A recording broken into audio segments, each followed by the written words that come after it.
안녕하십니까, 트럭건TV의 듀크입니다. 어제 제가 급하게 라이브 방송을 했고 그 영상에 대한 편집을 하려고 했었는데 유튜브에서 문제가 있는지 아니면 제 계정에 문제가 있는지 지금 동영상이 아직 처리가 되지 않고 있습니다. 그래서 제가 편집을 못하고 있는데 빠르게 제가 요약을 한번 해드리고 싶습니다. 만약에 한국에서 제 영상을 보시는 분이라면 이런 의문이 들 수도 있습니다. 캐나다가 총기가 허용되는 국가였어? 네, 맞습니다. 캐나다는 총기를 허용하고 있는 나라입니다. 그렇다면 한국에 계신 분들께서 왜 이것을 인지하지 못하셨을 수도 있었을까요? 캐나다 총기 면허를 소지하고 있는 사람들이 아주 강력한 법의 규제를 받기 때문입니다. 일단 캐나다에서 총기 면허를 취득하기 위해서는 8시간짜리 교육을 2번 받아야 되고, 이 8시간짜리 교육을 2개 받고 나서 각각 필기시험, 실기시험을 통과해야 됩니다. 이 점수는 100점 만점에 80점 이상이고, 필기시험 같은 경우는 문제가 50문제가 나옵니다. 시험만 보고 끝나는 게 아니라 신청서를 작성해야 되는데, 신청서 작성 과정에서 3명의 보증인, 신원 보증인이 필요합니다. 2명은 캐나다 내에서 최소 3년 이상 거주한 사람이어야 됩니다.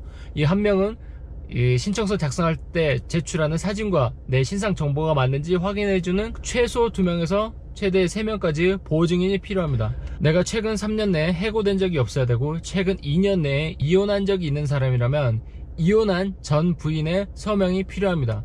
만약에 이혼한 전 부인의 서명을 받지 못한다면 RCMP에서 그 이혼한 부인에게 직접 전화를 해서 네 전 남편이 지금 총기 면허를 취득하려고 하는데 너 허락해 줄 거야? 안 허락해 줄 않을 거야? 이런 절차를 거쳐야 됩니다. 마지막으로는 범죄 연관성을 위해서 최근 5년의 범죄 경력 회보서를 취득을 해야 됩니다. 내가 만약에 캐나다 거주한 기간이 5년이 되지 않는다 하면은 내가 살고 있는 국가, 예를 들어서 제가 어제 방금 한국에서 도착했어요. 어제 방금 한국에서 도착했고 총기 면허를 따기 위해서 내 백그라운드 체크를 하고 싶으면 캐나다 정보가 없기 때문에 한국의 범죄 경력 회보서를 떼다가 같이 제출을 해야 됩니다.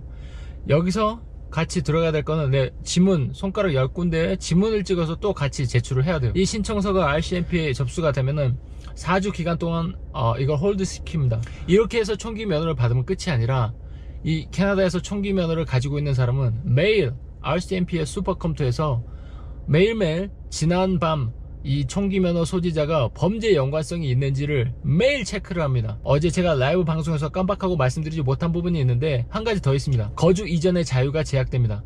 총기 면허 소지자는 이사를 갈 때 항상 RCMP에 보고를 해야 됩니다. 최소 한 달 내에 보고를 하면 됩니다. 예전에는 미리 이사 가기 전에 보고를 반드시 했어야 됐는데, 이제 이게 좀 바뀌어가지고 그 유예 기간을 이사 간 이후 한 달까지 주는 거죠. 이게 어떻게 보면 헌법에서 보장하는 거주 이전의 자유를 제약받는다고 할 수 있습니다.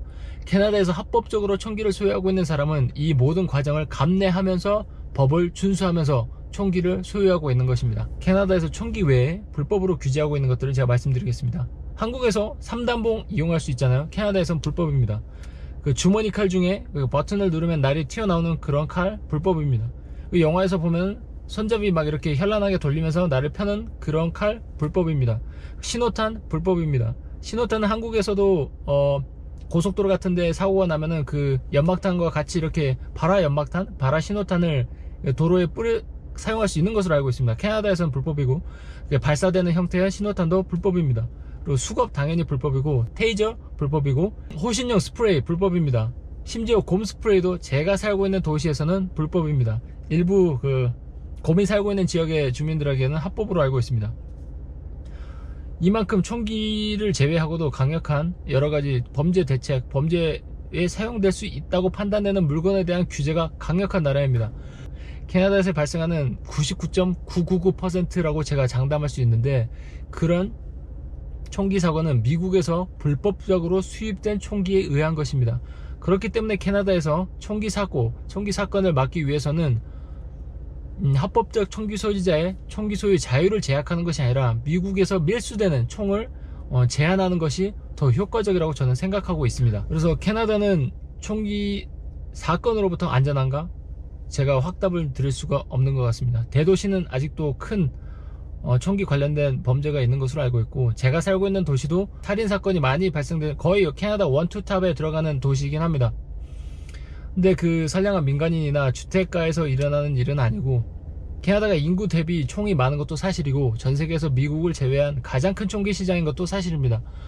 하지만 그 한국 미디어에서 접할 수 없었던 캐나다의 민간인이 합법적으로 총기를 소유하고 있다는 사실을 이제 알게 되신 분도 계시는 것처럼, 상대적으로 세계에서 총기를 민간인이 소유할 수 있는 나라 중에서 가장 안전한 나라로 꼽히고 있습니다. 인구 대비 아주 많은 양의 총기가 돌아다니고 있고 이 중에 절반은 불법 총기입니다. 그럼에도 불구하고 캐나다 총기 사고가 많이 일어나지 않은, 전 세계에서 민간인이 합법적으로 총을 소지할 수 있는 국가 중에 가장 범죄율이 낮은 국가이기도 하고, 이 와중에 캐나다에서 합법적으로 총기를 소지할 수 있는 사람은 총기를 소지할 수 있게 되는 절차에서부터 현재 진행형으로 법의 규제를 강력하게 받고 있기 때문에 캐나다에서 처음 온 사람들이 믿고 만나고 사귈 수 있는 그런 사람이다.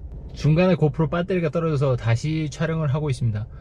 이어서 말씀드리면, 일단 총기법에 총이 장전되어 있지 않더라도 타인에게 겨누면 2년 이하의 징역이거나 5,000불 이하의 벌금형에 처해집니다. 그렇기 때문에 내 목숨이 아무리 위태롭더라도 내가 총기를 이용해서 정당방위를 하게 되면 방금 제가 말씀드린 총기법과 충돌하게 되는 거예요.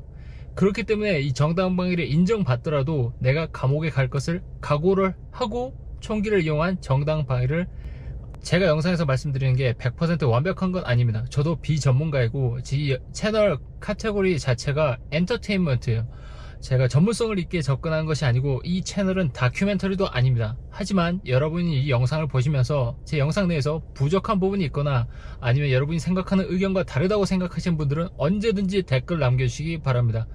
댓글이 좀 불편하신 분들은 제 채널 정보에 이메일과 카톡 아이디가 있으니까요, 언제든지 의견을 더 해주시면 감사하겠습니다. 끝까지 시청해주신 여러분 대단히 감사합니다.